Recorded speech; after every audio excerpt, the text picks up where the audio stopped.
영상 내용의 모든 소유권은 본 채널에 있음을 알려드립니다. 만약에 본 내용으로 불편하게 만들면 댓글로 쌀쌀하게 알려주세요. 저희가 잘 읽고 수정하겠습니다. 많이 양보 부탁드리고 감사하겠습니다. 제 이름은 한민준. 이것은 아버지의 완벽한 복수극에 대한 이야기입니다. 하지만 제게는 그 이상의 의미가 있습니다. 그것은 우리 가족의 붕괴, 어머니의 차가운 배신, 그리고 아버지가 어떻게 잿더미 속에서 모든 것을 다시 일으켜 세웠는지에 대한 이야기입니다. 모든 것은 브로치 하나에서 시작되었습니다. 그것은 어머니 최유진 씨의 SNS에 보란듯이 반짝이던 사파이어 나비 모양의 브로치였습니다. 세상에서 가장 특별한 선물이라는 글귀와 함께 아이러니하게도 어머니는 제 생일날 그 사진을 올렸습니다. 어머니가 완전히 잊어버린 바로 그날이었습니다. 아버지 한지훈 씨는 그때 긴 출장으로 상하이에 계셨습니다. 저는 어머니를 고자질하기 위해서가 아니라 단지 아버지의 목소리가 듣고 싶어 전화를 걸었습니다. 저는 아버지께 그 나비에 대해 말하지 않았습니다. 그럴 필요가 없었죠. 아버지는 M.A. 전문가였습니다. 다른 사람들이 감추는 것들을 꿰뚫어 보시는 분이었죠. 어쩌면 저보다도 먼저 알고 계셨을지도 모릅니다. 그리고 그날 밤 상하이에서 아버지는 첫 술을 드셨습니다. 나중에야 알게 된 아버지의 그 차가운 미소는 단순한 분노가 아니었습니다. 그것은 한 전략가의 선전포고였습니다. 상하이의 밤은 깊었지만 한지훈의 시간은 이제 막 시작되고 있었습니다. 그의 얼굴에 스쳤던 그 차가운 미소는 단순한 분노의 표출이 아니었습니다. 그것은 M.A. 전문가로서 수많은 협상 테이블에서 그를 승리로 이끌었던 냉철한 전략가의 선전포고였습니다. 감정에 휘둘리는 것은 패배자들이나 하는 짓이었죠. 진정한 플레이어는 감정을 무기로 사용합니다. 지훈은 노트북을 열고 익숙하게 암호를 입력했습니다. 화면이 밝아지자 그는 마치 거대한 인수합병 프로젝트를 지휘하듯 자신의 무너진 결혼 생활을 재구성하기 시작했습니다. 첫 번째 수는 방어였습니다. 더 이상의 출혈을 막고 자신의 자산을 완벽하게 통제하는 것. 그는 망설임 없이 첫 번째 전화를 걸었습니다. 수화기 너머로 중후하고 신뢰감 있는 목소리가 들려왔습니다. 그의 오랜 친구이자 대한민국 최고의 기업 법무팀을 이끄는 박 변호사였습니다. 지훈아, 이 시간에 웬일이야? 상하이 일은 잘 돼가고? 형, 급한 일이라 전화했어. 지금부터 내가 하는 말 잘 듣고 즉시 처리해줘. 한지훈의 목소리에는 어떤 감정도 실려있지 않았습니다.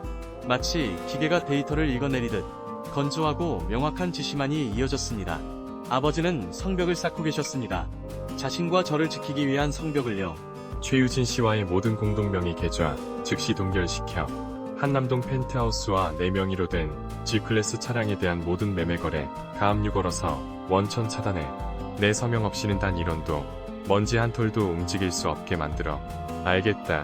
무슨 일인지는 묻지 않으마. 지금 바로 법무팀 움직여서 조치하지. 필요한 서류는 내일 아침까지 준비해 둘게. 고마워, 형. 그리고 한 가지 더. 박 변호사는 잠시 숨을 골랐습니다. 한지훈이 이런 목소리로 말할 때는 보통 일이 아니라는 것을 그는 누구보다 잘 알고 있었습니다. 말해봐. 완벽하게. 단 하나의 허점도 없이. 걱정 마라. 내가 처리하는 일에 허점은 없어. 첫 번째 방어벽이 세워졌습니다. 최유진이 자신의 승리를 확신하며 샴페인을 터뜨릴 때 그녀의 돈줄은 소리 없이 막히고 있었습니다. 하지만 한지훈의 계획은 여기서 멈추지 않았습니다. 방어는 공격을 위한 준비 단계에 불과했죠. 그는 두 번째 전화를 걸었습니다. 이번 상대는 법의 테두리 안에서 움직이는 신사가 아니었습니다. 그림자 속에서 진실을 캐내는 거칠지만 확실한 해결사, 백 실장이었습니다.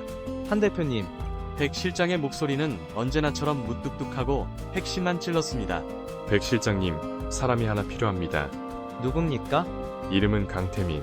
최유진 씨와 함께 있을 겁니다. 그자에 대한 모든 걸 알아내 주십시오.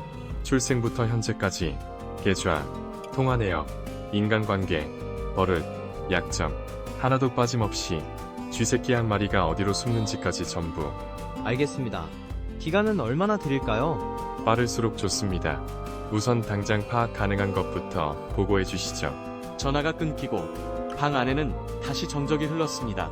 한지훈은 의자에 깊숙이 몸을 묻었습니다. 이제 주사위는 던져졌습니다. 그가 할 일은 그저 판이 어떻게 돌아가는지, 상대가 어떤 실수를 저지르는지 차분히 지켜보는 것뿐이었습니다. 정확히 58분 후 그의 휴대전화가 짧게 진동했습니다. 백 실장에게서 온 문자 메시지였습니다.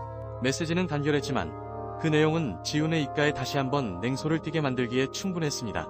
강태민, 34세, 직업무직, 전과 사범, 혼인빙자 사기, 사기죄, 일명 꽃뱀으로 불리는 전문 사기꾼, 유사한 수법으로 최소 5명 이상의 피해자 발생, 현재 집행유예 기간, 그리고 메시지 마지막에는 사진 파일 하나가 첨부되어 있었습니다.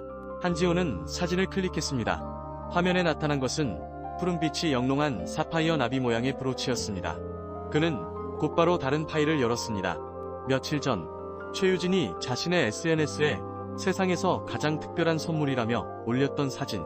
그녀의 옷깃에는 사진 속의 것과 똑같은 사파이어 나비 브로치가 선명하게 달려 있었습니다.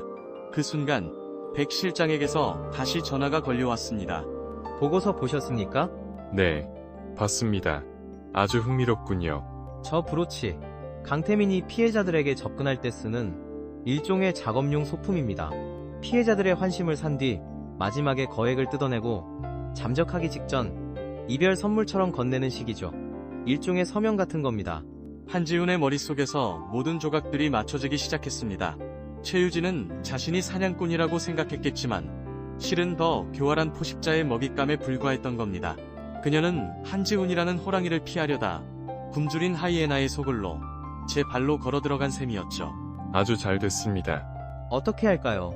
지금 바로 둘을 떼어놓을 수도 있습니다. 아니요. 그대로 두십시오.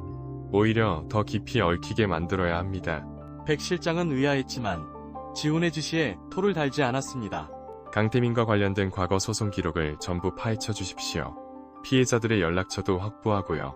특히 그가 피해자들 명의로 대출을 받거나 법적인 문제를 일으킨 사례가 있는지 집중적으로 조사해 주십시오. 증거가 필요합니다. 그가 스스로 무덤을 파게 만들 확실한 증거 말입니다. 알겠습니다. 전화를 끊은 한지훈은 창밖의 상하이 야경을 바라보았습니다. 복잡하게 얽힌 도시의 불빛들이 마치 그가 짜고 있는 거대한 거미줄처럼 보였습니다. 최유진과 강태민, 두 사람은 이제 그 거미줄의 한가운데에 걸려든 한 쌍의 나비일 뿐이었습니다. 한지훈은 이미 알고 있었습니다. 자신의 아내가 얼마나 어리석은 선택을 했는지, 그리고 그 선택의 대가가 얼마나 끔찍할 것인지를. 이제 그가 깔아놓은 판 위에서 두 사람이 절망의 춤을 추는 것을 지켜볼 일만 남았습니다. 최유진이 자신의 승리를 자축하며 청담동의 명품 매장을 거닐 때 그녀는 아직 알지 못했습니다. 그녀의 발밑이 꺼지고 있다는 사실을, 그녀가 쥐고 있다고 믿었던 모든 것들이 사실은 신기루에 불과했다는 것을 말입니다. 한지훈이 상하이에서 거대한 그물을 치고 있는 동안 서울의 최유진은 달콤한 승리의 꿈에 젖어 있었습니다. 그녀는 자신이 모든 것을 가졌다고 믿었죠. 돈, 사랑, 그리고 곧 손에 쥘 완벽한 자유까지. 그녀의 환상이 얼마나 연약한 기반 위에 세워져 있는지 깨닫지 못한 채 그녀는 서울에서 가장 호화로운 거리, 청담동의 한 명품 부티크에 서 있었습니다. 부드러운 조명 아래 반짝이는 대리석 바닥, 공기 중에 감도는 값비싼 가죽과 향수 냄새, 그리고 조용히 움직이는 직원들의 절제된 몸짓까지. 모든 것이 최유진을 위해 존재하는 것만 같았습니다. 그녀의 손에는 이번 시즌 신상백이 들려 있었고 거울에 비친 자신의 모습에 만족스러운 미소를 짓고 있었죠. 옆에는 강태민이 다정한 눈빛으로 그녀를 바라보고 있었습니다. 역시 우리 유진이한테 딱이네. 세상에서 제일 잘 어울려. 이 가방은 주인을 제대로 만났어. 정말? 태민 씨가 그렇게 말해주니 더 예뻐 보이네. 이걸로 할까? 근데 조금 비싼 것 같기도 하고. 당연하지. 자기야, 망설일 필요 없어. 가격표 같은 건 보지도 마. 이제 곧 이 모든 게 다 자기 것이 될 텐데. 한남동 펜트하우스 팔리면 이런 부티크 하나쯤은 통째로 살 수도 있어. 상상해봐, 우리가 함께할 미래를. 그리고 환상은 깨지기 시작했습니다. 최유진은 강태민의 달콤한 말에 어깨를 으쓱하며 계산대로 향했습니다. 그녀는 의기양양하게 한지훈의 이름으로 된 한도 무제한의 블랙카드를 내밀었습니다.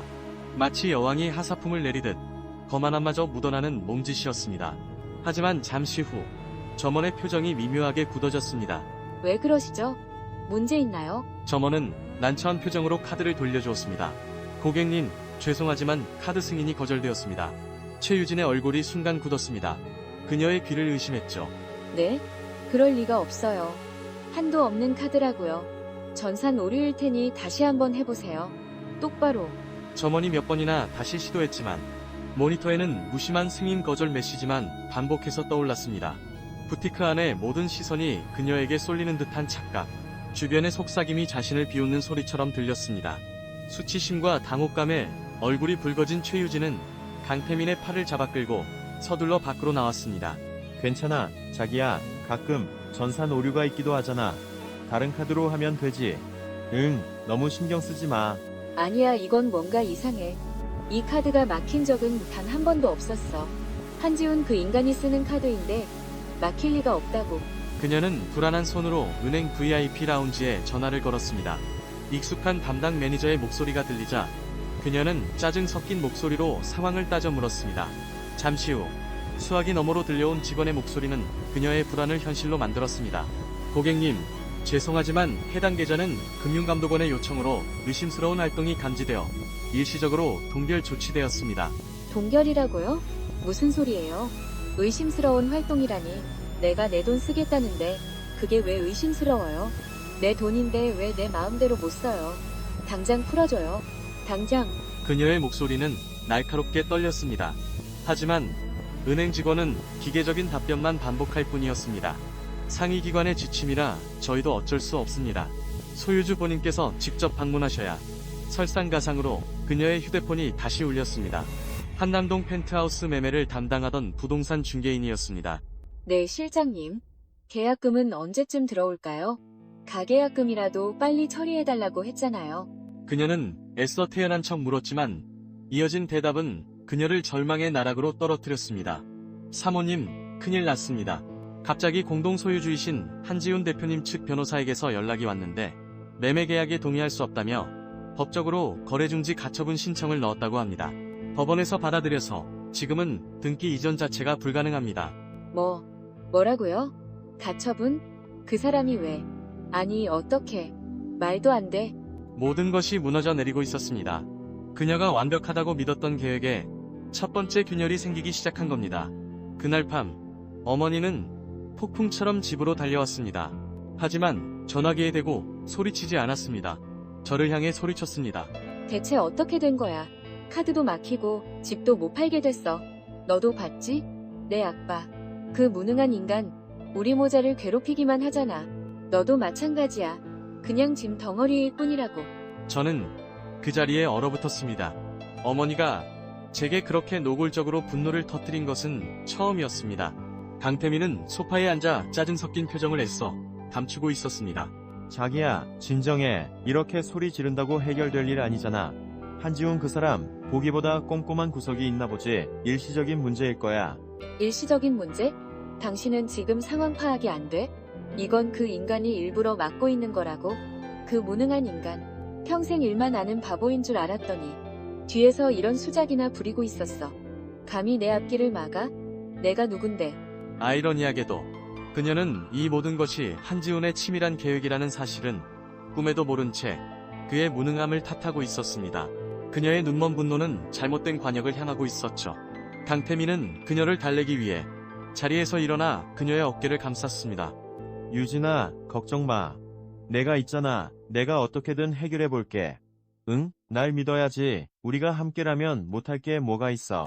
그의 목소리는 여전히 달콤했지만 그의 눈빛 속에는 조급함과 실망감이 스치고 있었습니다.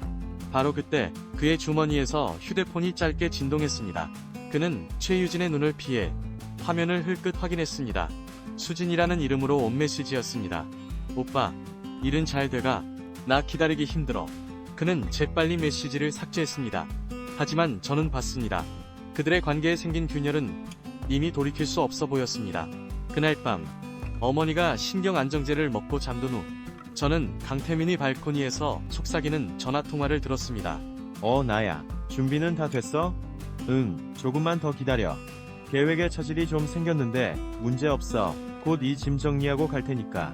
그래, 이번 물건은 좀 무겁지만 그만큼 가치가 있을 거야. 절대 실수 없어. 사랑해. 짐? 물건?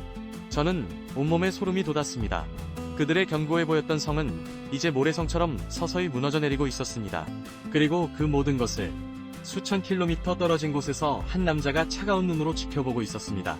몇 달의 시간이 흘렀습니다. 마치 거대한 태풍이 휩쓸고 간 자리에 새로운 계절이 찾아오듯 아버지와 제 삶에도 변화의 바람이 불기 시작했습니다. 복수와 배신이라는 단어는 이제 희미한 과거의 잔상일 뿐이었죠. 저희는 화려했지만 공허했던 그 집으로 돌아가지 않았습니다. 대신 아버지는 한강이 한눈에 내려다 보이는 미니멀하고 현대적인 디자인의 펜트하우스에 새로운 둥지를 틀었습니다. 아버지는 자신의 삶, 그리고 제 삶을 재건하기 시작했습니다. 아버지는 오롯이 자신과 일에 집중했습니다. 회사는 세계 시장으로 뻗어나갔고 아버지는 그 중심에 있었습니다. 하지만 더 중요한 것은 아버지가 집으로 돌아왔다는 것입니다. 새벽마다 헬스장에서 땀을 흘렸고 서재에서 철학책을 읽으셨으며 먼지 쌓인 피아노를 다시 치기 시작했습니다. 심지어 서툰 솜씨로 저녁 식사를 차려주시기도 했는데 저는 그때 처음으로 진정한 가족의 따뜻함을 느꼈습니다. 그의 삶을 무너뜨리려 했던 두 사람은 어떻게 되었을까요? 다이아몬드를 휘감고 다니던 어머니는 이제 곰팡이 냄새나는 서울 변두리의 낡은 원룸에서 사채 빚에 쪼들리며 하루하루를 힘겹게 버티고 있다고 했습니다. 그녀의 백마탄 왕자님이었던 강태민은 흔적도 없이 사라졌고 그의 얼굴은 다른 사기 사건의 용의자로 경찰서 게시판에 붙어 있다는 소식만 들려왔죠. 그 소식을 들었을 때 아버지는 어떤 감정도 느끼지 않았습니다. 통쾌함도 동정심도 아니었습니다. 그저 자신의 인생이라는 책에서 이미 완결된 챕터를 다시 들춰보는 듯한 무감각함 뿐이었습니다. 그러던 어느 가을날 아버지는 삼청동의 한 현대미술 갤러리 개관 파티에 참석하게 되었습니다. 무심하게 그림들을 둘러보던 아버지의 시선이 한 작품 앞에 멈췄습니다. 검은 캔버스 위를 격렬하게 핥히고 지나간 듯한 붉은색과 그 한가운데서 모든 것을 뚫고 피어나는 한 줄기 여린 녹색빛을 담은 추상화였습니다.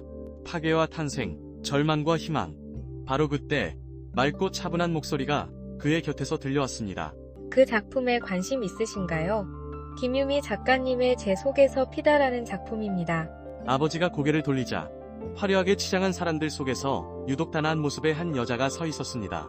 자신을 이 갤러리의 큐레이터 서연이라고 소개했죠. 아, 네. 그냥 눈길이 가네요. 복잡하면서도 이상하게 마음이 끌립니다. 그렇죠.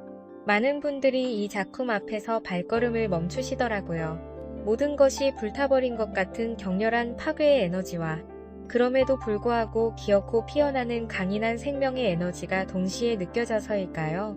아버지는 놀랐습니다. 보통 이런 자리에서 만나는 사람들은 그의 이름과 직함을 먼저 알아보고 사업적인 이야기나 인맥을 과시하기 바빴기 때문입니다. 하지만 그녀는 오직 작품에 대해서만 이야기하고 있었습니다. 그의 사회적 지위가 아닌 그의 감상에 집중하고 있었죠. 파괴와 탄생이란 흥미로운 해석이군요. 저는 그저 거대한 혼돈 속에서 간신히 버티고 있는 작은 희망처럼 보였는데 그것도 정말 멋진 해석이에요. 작가님은 모든 끝은 새로운 시작을 품고 있다고 말씀하셨어요. 가장 뜨거운 불길 속에서 가장 강한 생명이 태어나는 것처럼요. 혹시 한지훈 대표님 아니신가요? 얼마 전 경제 잡지에서 상하이들 관련 기사를 인상 깊게 읽었습니다. 정말 대단하시더군요. 역시나 그녀도 그를 알고 있었습니다. 한지훈의 얼굴에 순간 경계심이 스쳤습니다. 하지만 서연은 그의 명성이나 성공에 대해 더 이상 언급하지 않았습니다. 그녀는 부드럽게 미소 지으며 다시 작품으로 시선을 돌렸습니다. 그런 큰일을 성공시키신 분이니 이 그림에서 남다른 감정을 느끼셨을 수도 있겠네요. 하지만 비즈니스 말고요. 한지훈이라는 한 개인으로서 혹시 대표님께서는 어떤 작품을 가장 좋아하시나요? 이 갤러리에 있는 것 중에 말이에요. 그 질문은 그의 사회적 가면이 아닌 그의 내면을 향하고 있었습니다.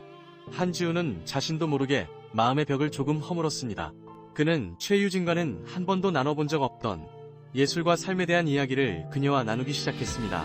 시끄러운 파티장의 소음은 멀어지고 두 사람의 대화는 깊어졌습니다. 사실 그림은 잘 모릅니다. 그저 보고 있으면 제가 하고 싶은 말들을 대신 소리쳐주는 것 같아서 가끔 찾아보곤 합니다. 특히 저렇게 어둠 속에서도 빛을 잃지 않는 작품들을요. 그거면 충분해요. 예술은 정답을 찾는 게 아니라 자신만의 이야기를 발견하는 거니까요. 대표님의 이야기는 어떤 색깔일지 궁금해지네요. 아마 저 그림 속 녹색빛처럼 조용하지만 강한 색이 아닐까 싶어요. 파티가 끝난 후 두 사람은 삼청동의 고즈넉한 돌담길을 함께 걸었습니다. 아주 오랜만에 아버지의 입가에 진심 어린 미소가 피어올랐습니다.